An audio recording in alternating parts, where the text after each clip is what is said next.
It's the Security Weekly News, episode 222. Welcome to week 10, July 2022. More 222s. We're back from holidays and so forth. Hope you enjoyed any holidays that may have occurred in your locale while we were gone. I did ask if we had Bastille Day off this week, but they said since there's no news on Wednesday, sure. But we're going to be charged for it. Today we've got James Webb, Microsoft, making money on getting ransomed, fake Cisco, Rogers Communications, the SEC, and ZettaByts. All this and Jason Wood on this episode of Security Weekly News. This is Security Weekly, for security professionals, by security professionals. We interrupt our program to bring you this important message. It's the show that keeps you up to date on the latest security news twice a week, your trusted source for accurate security information and expert analysis. It's time for Security Weekly News.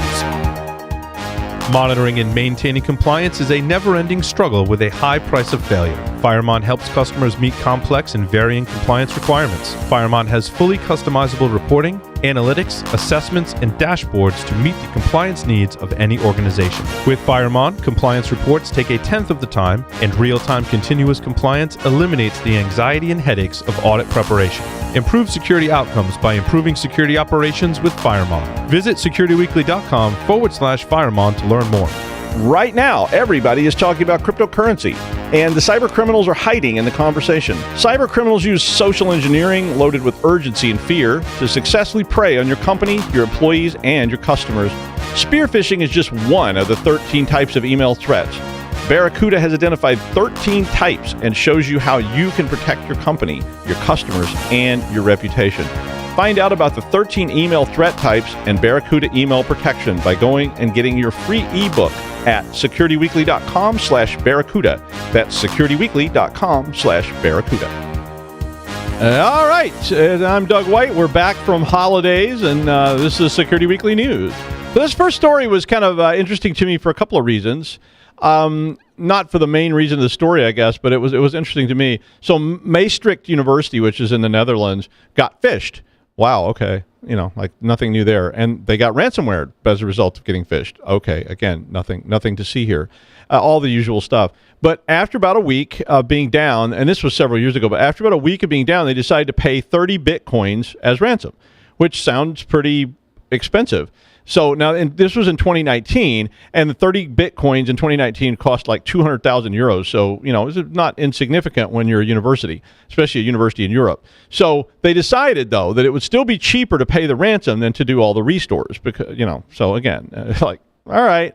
But now, so the first interesting thing about this then is that the Netherlands Public Prosecution Service traced and seized a wallet that contained cryptocurrency that was paid by Maastricht University. I'm like, so the interesting thing about that is, you know, like, wait, they did what? So the team apparently found this wallet and they froze the wallet with all of its contents in 2020.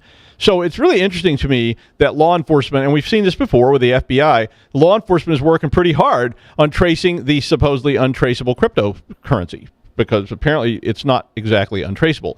But anyway, and we've seen it before with the FBI. But, and of course, don't get your hopes up, you know, that they're going to be able to come save you. But maybe so. So the second interesting thing about this story was that they paid this astronomical sum back in 2019, and it was 200,000 euros. When the police recovered it, it was only worth about 40,000 euros. So, you know, it's like one of those things where they get your stuff back and it's not worth anything anymore. But today, when they actually got the money back and they've got the Bitcoins back, it's worth about 594,000 euros this morning. So, you know, cryptocurrency, can you say volatility? But anyway, yeah, it was about 594,000 euros this morning. So it's kind of an interesting story about, I guess that's a feel-good story. Yeah, all right. Are you a government agency and your Cisco gear seems a little subpar? Well, owner Aksoy, the CEO of apparently dozens of different companies, which are all listed in the article, by the way, sounds legit. Yeah, like when they say you're the CEO of a dozen different companies, you immediately go, wow, that's interesting. But anyway, owner Aksoy was arrested for selling more than $1 billion of counterfeit Cisco network equipment to worldwide customers, which included healthcare, military, and government organizations. I mean, when I saw that, I was like, what? How'd that happen? But anyway, you'll see. So did you ever wonder why your ASA says Crisco on it? Or maybe it says Cisco with an S, and it came with a box of frozen steaks? Maybe you should ask yourself if you're getting what you thought you were getting when it's like that. But, I mean, this is like buying things from Polly Walnuts, RIP, when they fall off the back of a truck in New Jersey, and your Armani suit is called Irmani or something like that, or those Beats headphones you bought on Temple Street in Hong Kong that broke before you got to the airport. Yeah, that kind of stuff. But unlike all those silly examples, these pretty much apparently look like the real thing and were being sold through Amazon and eBay, which, okay, now there you go. You know, like I want to buy a Cisco ASA firewall, and it's like on eBay from a company called Herbs, Crazy Herbs, used Crisco equipment. But they were selling it through Amazon and eBay storefronts to customers all over the world. And I'm like, I'm a government agency and I'm buying stuff off eBay. Well, I bought stuff off eBay. But basically, Axway was taking older stuff, like old lower models, and they put them in new cases that had pirated Cisco software on them and all sorts of fake components in them from China, which has a whole lot of other implications, right? So what they did was they modded all these components to circumvent Cisco's checks, because a lot of this equipment checks with Cisco to see if you have authentic licenses and all this stuff for iOS.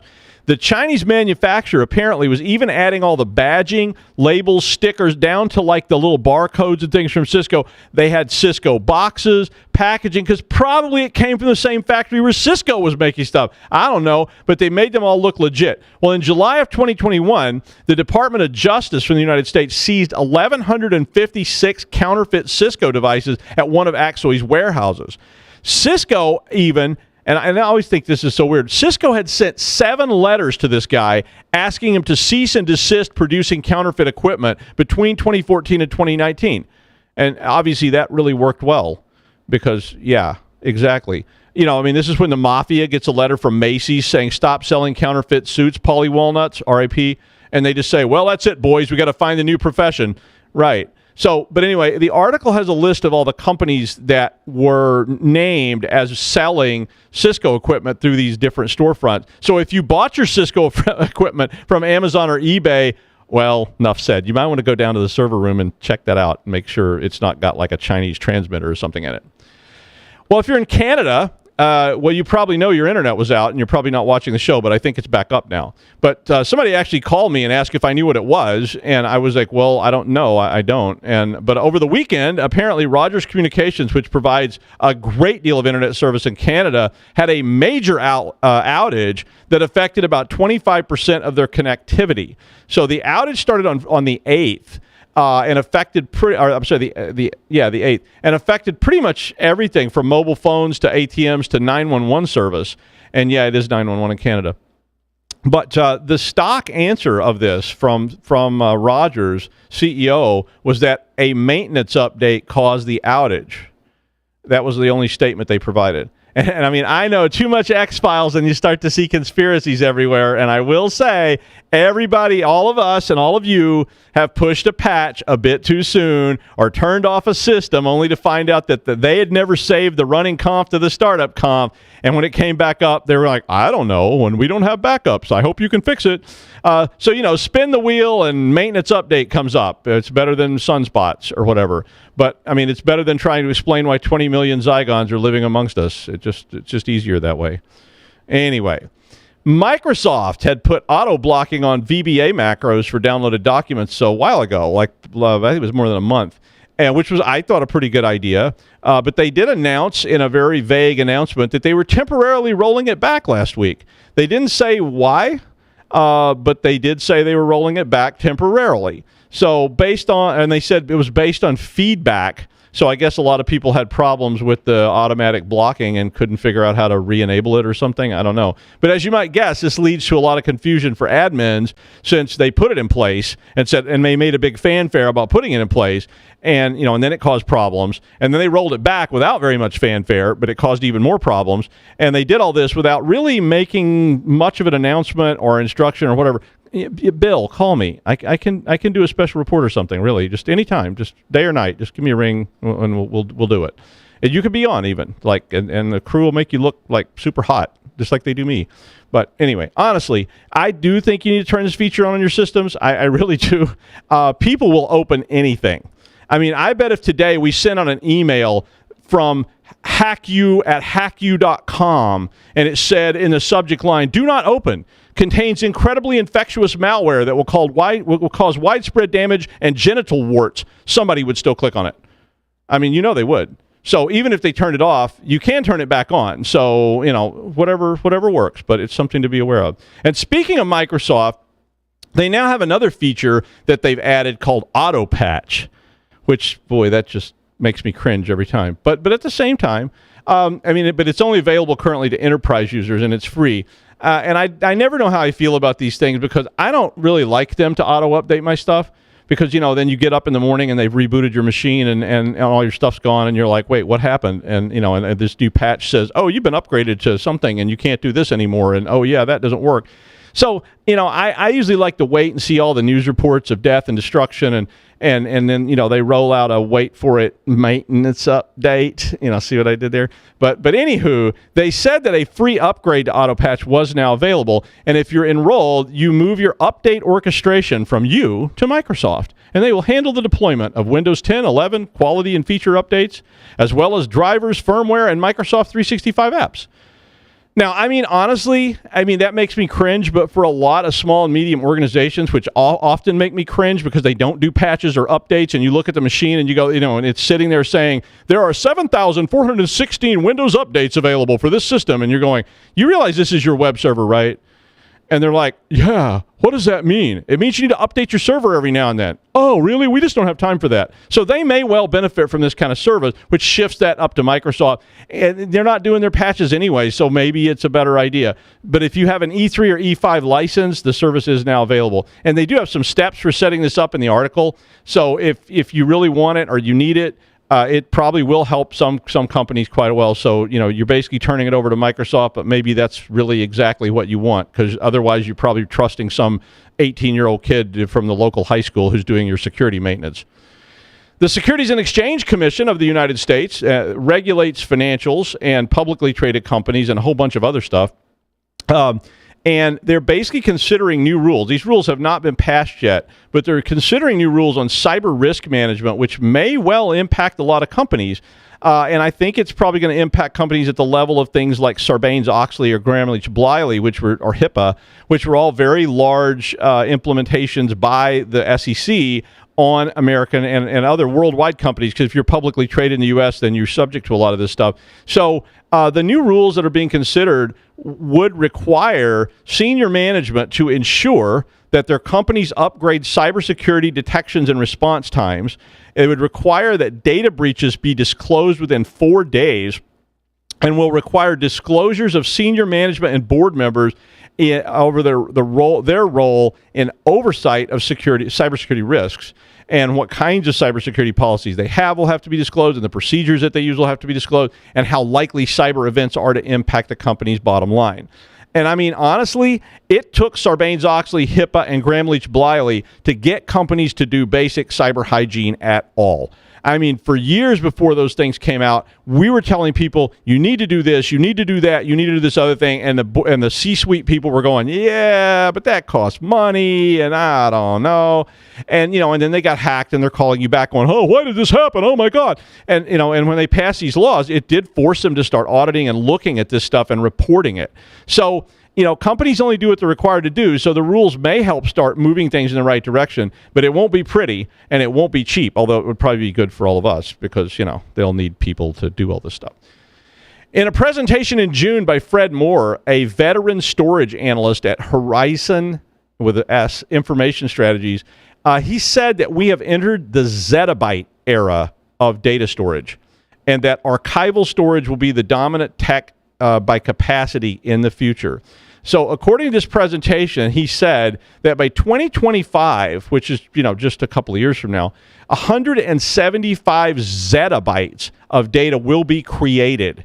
And, I think much of it will be TikTok videos of cats missing the countertop and pranksters filling their trousers with live eels. But, if you think about that, if you aren't up on your Greek prefixes, a terabyte, which we all know and love, can be bundled together by 1,000. So 1,000 terabytes make a petabyte, right? I think we all know that one. And then, okay, so let's test your knowledge of these things as they go forward. So that still sounds like a lot to me, a petabyte. And one of my goals in life was to build a petabyte array. I've never done it yet, but maybe someday. But 1,000 petabytes, so something that's like almost inconceivable, is an exabyte. Now, there are companies that are talking about exabytes, like Walmart and people that collect, unbelievable amounts of transactions and so forth. But 1,000 exabytes is a zettabyte. Yeah. So, I mean, my favorite one, though, there's the last one. My favorite one is 1,000 zettabytes is a yottabyte. That's a whole yottabytes. Waka, waka, waka. Yeah. They don't have a rim shot effect, but if they did, that would be a good place. But anyway, Moore said that 80% of this immense amount of space would mostly be archives, since we have to save everything. Then we back it up and save it again. And then maybe we back it up again so that there's archival data that is not touched by ransomware and all these kind of things. And so that means that archival data, that Glacier type storage, is going to be a massive amount of stuff. And nobody ever wants to delete anything, right? I have home movies that my father made in the 1950s in my basement. And we're digitizing them. And then we're going to save those digital images onto archival storage. Yeah. So, films that nobody will ever watch are being uploaded and saved. So he went on to say that archival data has a growth rate currently between 25 and 35% per year, and it's being amassed faster than it can be analyzed. So, I mean, for instance, I just downloaded 4 terabytes of archival video of people's classroom meetings because they did not want them deleted, because they feel like that, someday somebody may want to watch that, introduction to economics class meeting they had back in 2020, and we want to store them long term, so we downloaded them, put them on a storage array, and they're going to sit there in case somebody wants to dig through that and look at it, years from, off in the future, from, some day from now, they'll be like, look at this stuff. But Moore went on to advocate for tape backups over hard drives due to the carbon footprint, and mostly what I've said for a long time, the ability to add capacity quickly, because tapes really do this well, and you can store them in another location and so on. They're a lot faster than they used to be. But he also said new tech was coming about, like glass photonics and 3D holographic storage, which starts to sound pretty Star Trek-y, Doctor Who kind of stuff. It was an interesting article. I thought maybe you'd like to read. It was quite interesting to me. Going with the nickname Johnny Flappy, he became the second biggest nudist ever on Survivor after Richard Hatch. Despite the whole electric eel incident and the brutal groin pull, he went on to finish second in Survivor the East River. Please welcome Jason Wood. Hey, everybody. And I didn't even get anything for that second place finish at all. Just notoriety from Doug here. There you go. Not worth the effort, I think. So this story actually is, Doug did a little bit of a kind of a quasi feel-good story about ransomware. I'm going to do a, less feel-good story about ransomware. The Internet, or the Information Commissioner's Office, or ICO, as I will refer to them, in the UK, basically issued a statement late last week with a touch of warning in it to the victims of ransomware. And that is, paying out ransoms does not mitigate risk in their eyes and will not result in reduced fines from them. Now, my first reaction to this is, what are you talking about? Why on earth would paying a ransom reduce fines? Why are you making a statement like this? But apparently, there is some level of belief amongst organizations that the ICO has jurisdiction over, that if we pay the ransom, the bad guys say that they'll delete our data and it won't be exposed publicly and stuff like that. So we've reduced the risk to our, the folks whose information is in our data set. And therefore, the ICO should fine us less because of that. And they're basically saying, yeah, that's really not the case. This doesn't reduce any risk at all. And no, as a news flash, the folks who are saying that they will delete all of your data from their systems, they won't sell it to anybody else, stuff like that. Yeah, that's probably really not going to happen, and we really shouldn't believe anything that they say about this as they try to assure victims that how they'll handle this data very seriously. So the ICO goes on to basically make some comments about how they actually determine risk, or the steps made to mitigate risk. And the first thing off is they say, hey, we would look at and see, did the victim organization learn anything to this, and are they making any changes in response to the weaknesses that allowed this to take place in the first place? Have they reported this to law enforcement is another thing that they consider. And do they take the steps that they have evidence, not even just say that they did it, but have evidence to prove that they are taking actions based on guidance from the National Cybersecurity Center in the UK, NCSC as I'll refer to them, which I guess would be something like NIST in some ways for us, as far as recommendations on how we need to respond to these things and protect our systems. Basically the long story short is they say, hey, are you actually making it more difficult for the bad guys to do this again? Are you learning from the experience? And if so, then that is mitigating risk. Paying a ransom is not mitigating risk. Now, part of me is a little bit wary of the idea of taking advice without some thought and consideration from any government agency that says this is what you have to do to protect your organization, or not even government agency, any standard or whatever that's laying this down broadly across you, because that some of the advice may work better in other organizations than in some organizations than others.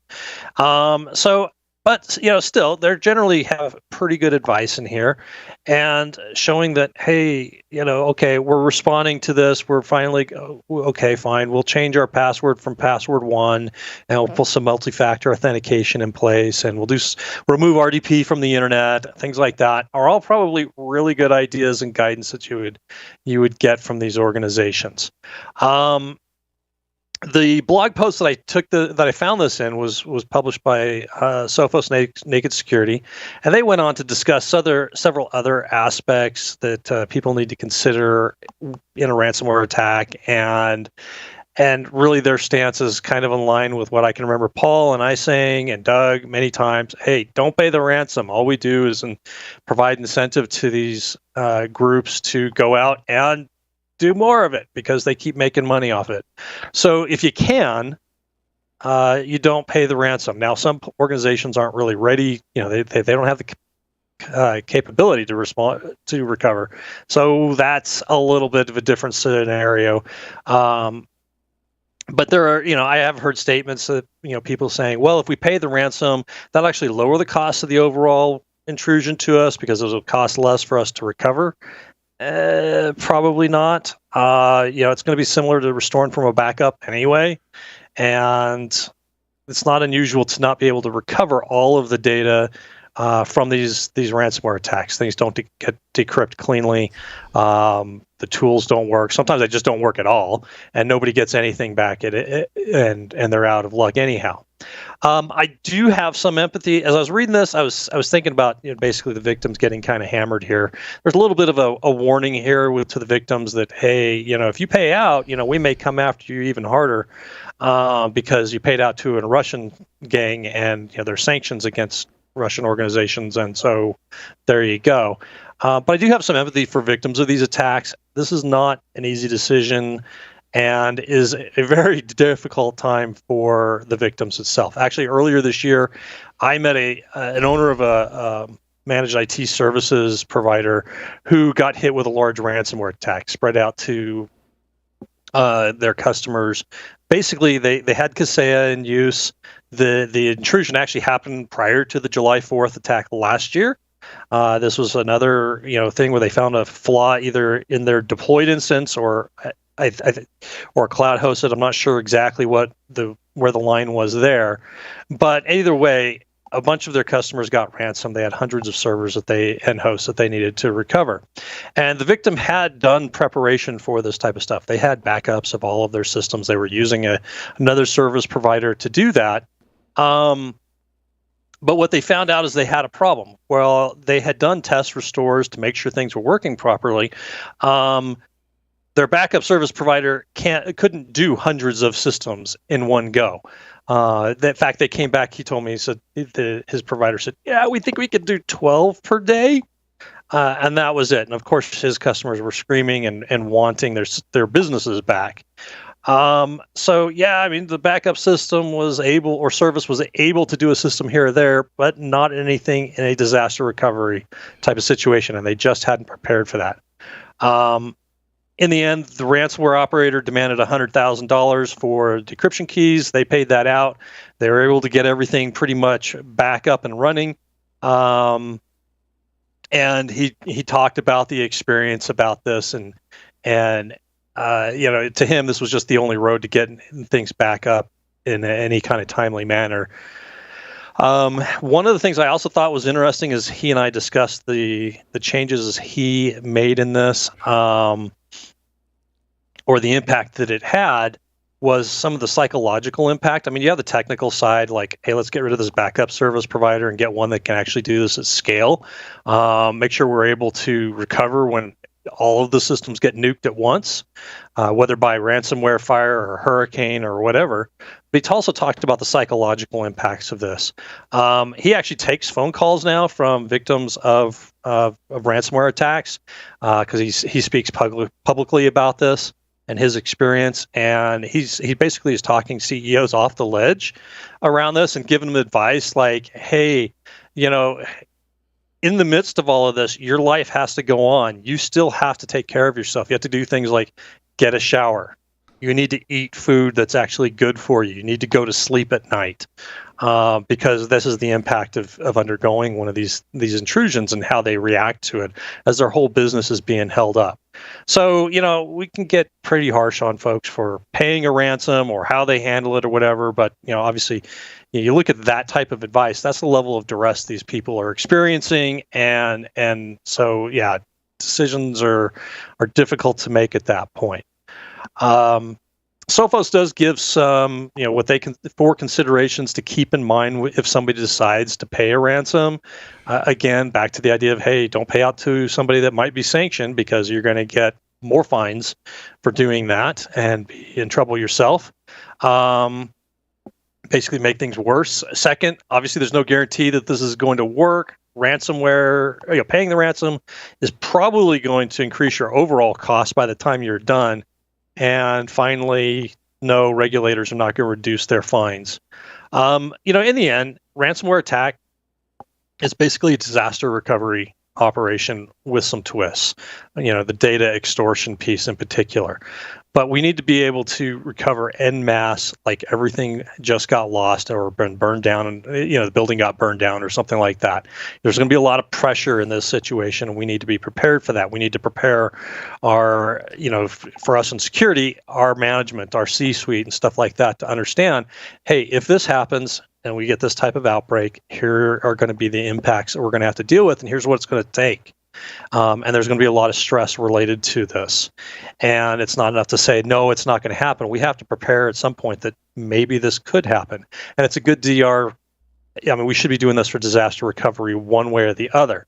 The other side of this is to consider, what are we going to do about the extortion side? The last thing you want to be doing is coming up with your company's policy or response to this while you haven't slept for 48 hours and you have been chugging Red Bulls and eating donuts for 2 days. So, this is highlights the need for preparation here, which I think is really the final lesson for all of us.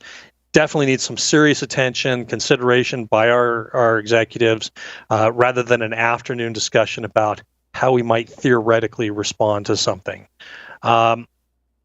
If this is of interest to you, go ahead and check out the link in the show notes.